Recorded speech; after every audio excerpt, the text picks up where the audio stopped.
Hello everyone, my name is Rabbi Lankry. I'm the rabbi in Kilas Or Chaim, Monsey, New York, and I'm really excited to share with everyone some words on the parsha or on the holidays that will enlighten us and give us new meaning and clarity of our daily activities and of the Torah's lessons.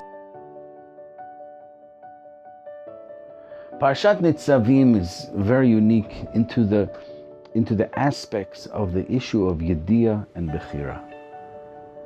If God's knowledge is absolute, which it is, so always we've had the question of, where's our choice? Do we really have choice? In the Parsha it says, Hini netati lechem hayom et hachayim v'atov, I'm going to give you life and goodness. Or you have the choice, v'et hamavet v'et hara, either death and evil, chaim and good, life and goodness. All right. Doesn't really seem like much of a choice. Everyone prefers life and goodness, right? But nevertheless, as you read the parsha earlier in the parsha, it's evident that Moshe Rabbeinu knows we're going to mess up, and we do. The prophecies are saying clearly that the Jewish people are going to mess up, and we're going to get exiled, and we're going to get beat up, and we're going to get smacked, all the negativity is going to come on us, and it's predicted. It's predestined. So if it's predestined, where's our choice? So this is a classical question that has plagued people for all the ages. Rav Dessler has a way to address it, and that is, there are certain things in creation, like time, space, and matter. Time, that are only part of creation. We live in a world of time. In a spiritual realm, there's no time. Yesterday and today, tomorrow and a month from now, it's all simultaneously existing. There's no such concept. Time only exists in the physical world. Space, here, dimension. Angels don't have space. They don't take space. They can be everywhere simultaneously. And matter is something that's physical. Time, space, and matter are expressions of creation that pertain to the concepts of this world. In this spiritual world, they don't exist. The premise of this question, God's knowledge versus our decision making, is a question that is based upon time. It's a question that's based upon the physical world. So therefore, if the premise doesn't exist, or because we can't comprehend it, because it doesn't exist in a spiritual world, we're only programmed to live in the physical world, which is based upon time, space, and matter. So anything that is out of our world, we can't really comprehend. So the premise of this question is erroneous, and therefore there's no answer because it's not a question. That's Rav Dessler's approach, and it's very truthful.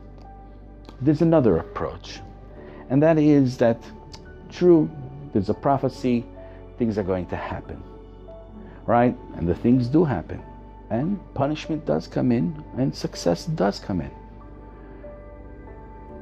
Our choices in life are only one, and that is, how do we deal with each moment as that moment comes in?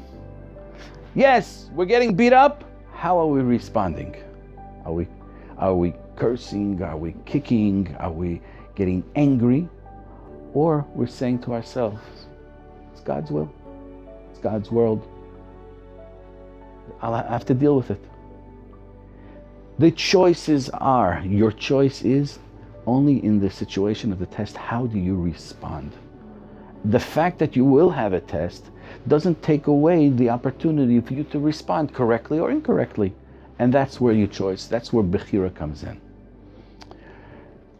To illustrate this a little bit, or another approach, a third approach to this concept is that me knowing through prophecy what you're going to do doesn't mean to say that you don't have a choice.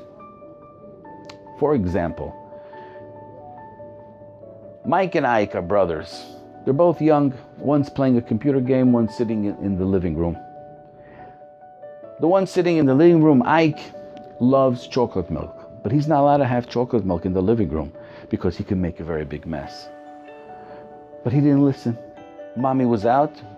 He took the chocolate, and he took the milk and he started to make chocolate milk.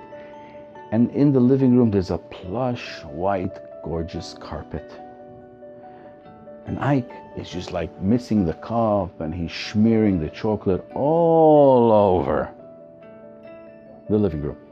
So Mike looks at Ike and he sees the situation and he says, Mommy's gonna come home and she's gonna have a freak attack. She's gonna kill you. Ike is younger, he doesn't really care. Okay, lo and behold, the car pulls into the driveway. Mike starts his countdown. 10, 9, 8. She fidgets the key by the front door. All right, 5, 4. Mommy walks in. 2. She turns to the right. 1. She sees the chocolate all over the living room. She has a freak attack. So Mike knew that Mommy was going to have a freak attack. That doesn't mean to say that Mommy didn't have a choice about how she's going to deal with it. She could have came in and said, "Oi, my sweetie, what did you do? Hashem, help me to control my emotions." She had that choice. And guess what? The 7-year-old brother knew what the response was going to be. Did Mommy have a choice? Yeah. She chose to react with her gut. It may be an exception of the rule, but nevertheless, you see that there's no conflict between my knowledge of how you're going to respond to a situation in essence, when the situation plays it out, that you respond that way. The parasha begins telling us, the predictabilities of how we're going to respond when we integrate with other nations and how we're going to leave God's way, and then we're going to get punished. Obviously, right? We're human, we're entitled to make mistakes, but what's our lesson? The lesson is, if we prepare ourselves mentally for the possibility that we come home one day that Ike is gonna be in the living room with chocolate all over the place, and we play out that scenario in advance.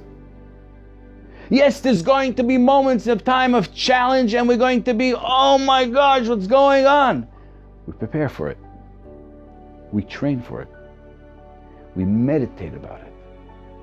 So when the scenario really comes about, we don't really get crazy. Why? Okay, we prepared for it. We're ready for this. It's part of childhood. What are you doing? I'm a kid. I'm 4 years old. This is what kids do. Guess what, Mommy? You probably did the same thing when you were 4 years old. You just forgot, right? And probably your mommy had the same reaction. But the truth is, now that we're adults and we want to figure out how to go forward, we can prepare and preface ourselves and prepare ourselves that when we are confronted with this types of situation, that we can say, whoa, let's pause. I'm going to react. I'm going to respond differently. It's a test, but that only comes with training.